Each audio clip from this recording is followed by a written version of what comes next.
10월 30일입니다. 요시야의 죽음이라는 제목으로 역대하 35장 20절에서 27절까지 말씀 세번역 성경을 읽습니다. 이런 모든 일이 일어난 뒤 곧 요시야가 성전 정돈을 마치고 난 뒤에 이집트의 느고 왕이 유프라테스 강가에 있는 갈그미스를 치려고 올라왔으므로 요시야가 그것을 막으러 나갔다. 느고가 요시야에게 전령을 보내어 말하였다. 유다의 왕은 들으시오. 왕은 왜 나의 일에 관여하려고 하오? 나는 오늘 왕을 치려고 온 것이 아니라 나와 싸움이 벌어진 족속을 치려고 나선 것이오. 하나님께서 나에게 속히 가라고 명하셨소. 그러니 하나님이 나와 함께 계시오. 하나님께 멸망을 당하지 아니하려거든 하나님을 거역하는 이 일을 어서 멈추시오. 그러나 요시야는 그에게서 돌이켜 되돌아가지 않고 느고와 싸우려고 변장까지 하였다.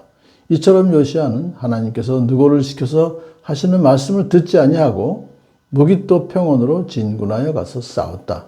그때 적군이 쏜 화살이 요시야 왕에게 박혔다. 왕이 자기 부하들에게 명령하였다. 내가 크게 다쳤다. 내가 여기서 빠져나가도록 나를 도와라. 그는 부하들의 부축을 받으면서 자기의 병거에서 내려 그의 부사령관의 병거를 타고 예루살렘으로 돌아 숨을 거두었다. 사람들은 그를 그의 조상들의 묘에 장사하였다. 온 유다와 예루살렘 사람들이 그의 죽음을 슬퍼하였다. 예레미야 예언자가 요시야의 전사를 애도하는 애가를 지었는데 노래하는 남녀가 요시야 왕을 애도할 때에는 이 애가를 부르는 것이 관례가 되어 오늘까지 이른다. 그 가사는 애가집에 기록되어 있다. 요시야의 남은 사적 곧 그가 주님의 율법에 기록된 대로 한 모든 선한 일과 그의 업적은 처음부터 끝까지 이스라엘과 유다 열왕기에 기록되어 있다. 아멘. 요시야가 성전 정돈을 마치고 난 뒤에라고 하는 것은 이제 왜 수리까지 다 마치고 그리고 외부적으로 내부적으로는 성전 예배가 이제 잘 정비가 됐죠. 그래서 6월절도까지 다 마치고 이제 그런 나라에 어떻게 보면 안정이 취해졌는데 또 종교적으로도 그렇고 나라가 그런데 이집트의 느고 왕이 이제 치려고 올라왔다는 것은 갈그미스를 치려고 올라온 거지 이제 이스라엘을 치려고 올라온 게 아니잖아요. 그런데 요시야가 그것을 막으러 나갔다. 일단 왜 여기서 적이 자기 나라 영토를 들어오니까 그래서 그랬더니 느고가 이제 전령을 보내서 말합니다. 나 오늘 왕을 치려고 온 것이 아니라 나와 싸움이 벌어진 족속 바벨론을 치려고 나선 것이요. 하나님께서 나에게 속히 가라고 명하셨소. 그러니 하나님이 나와 함께 계시오. 하나님께 멸망을 당하지 아니하려거든 하나님을 거역하는 이 일을 어서 멈추시오. 하나님 믿지도 않는 이집트의 왕이 하나님을 지금 거론하면서 하나님께서 나와 함께 하시고 내가 지금 가는 거는 이건 하나님의 뜻을 이루는 것이기 때문에 나를 막으면 그건 하나님의 뜻을 거역하는 것이고 그런 멸망을 당할 것이요. 이렇게 지금 답을 줬어요. 그러니까 요시야가 그러면 그때 멈춰야죠. 일단 멈춰 하나님께 여쭤봤었어야죠. 하나님 그럼 지금 저 느고가 말하는 게 사실입니까? 이렇게 해야 되는데 그대로 변장까지 하면서 이제 느고와 싸우려고 무기또 평원으로 진군해 싸웁니다. 이거 왜 이렇게 평가를 해요? 이 역대지하 저자는 요시야는 그에게서 돌이켜 되돌아가지 않고 하나님께서 느고를 시켜서 하시는 말씀을 듣지 아니하고 해요. 하나님 뜻을 지금 일단은 거역했다 이렇게 볼 수 있습니다.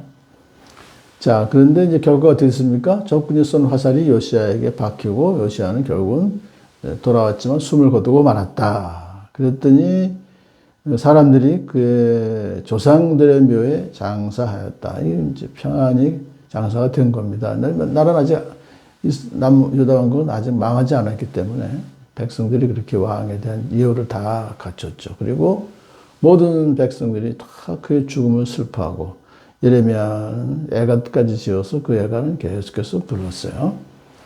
자, 이것을 보면서요, 결국은 요시야가 참 안타깝게 그렇게 신앙이 31년 동안 나라를 너무너무 주님의 율법에 기록된 대로 선한 일을 정말 많이 했던 그러한 요시야가 이렇게 마지막에 결국은 하나님 뜻을 사실 모르는 거예요. 모르는 묻지 않냐고 했다고 하는 게 정확하죠.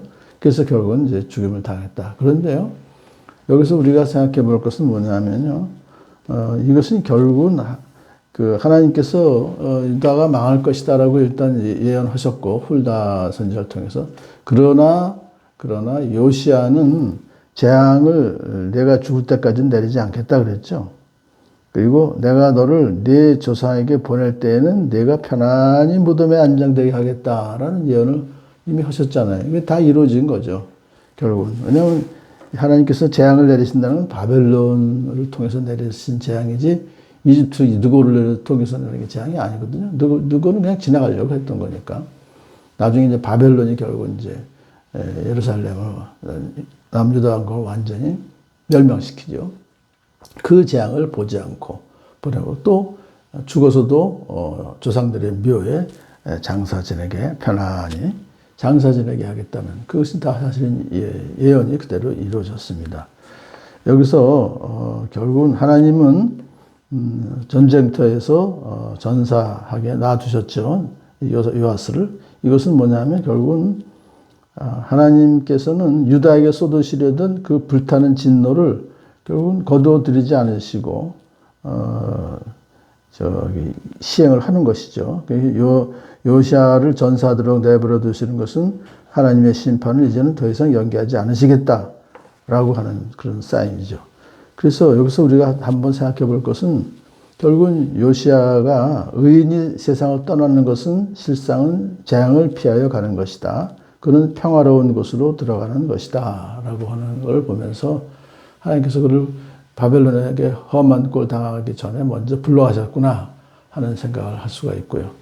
유다의 왕들을 쭉 이렇게 살펴보면서 히스기야도 그랬고 정말 신앙이 좋던 왕들도 이렇게 마지막에 또는 중간에 이렇게 큰 이제 실수를 하든지 죄를 짓는 걸 보면서 역시 완벽한 왕은 없었구나. 그럼 다윗의 언약이 이루어진다고 하는 것은 결국은 영원한 다윗 왕국은 예수 그리스도에 의해서 이루어지는구나 하는 생각을 하게 됩니다. 예수님이 완전한 전혀 하자가 없으시고 죄가 없으신 예수님이시기 때문에 우리를 위해서 대신 십자가에 달려 돌아가실 수가 있었고 그러므로 말미암아 하나님 나라가 영원히 세워지게 된 것을 다시 한번 감사하면서 오늘도 우리의 실수도 하나님께서는 또 용서해 주시는 예수님의 보혈을 의지해서 힘차게 살아가는 복된 하루 되기를 축복합니다.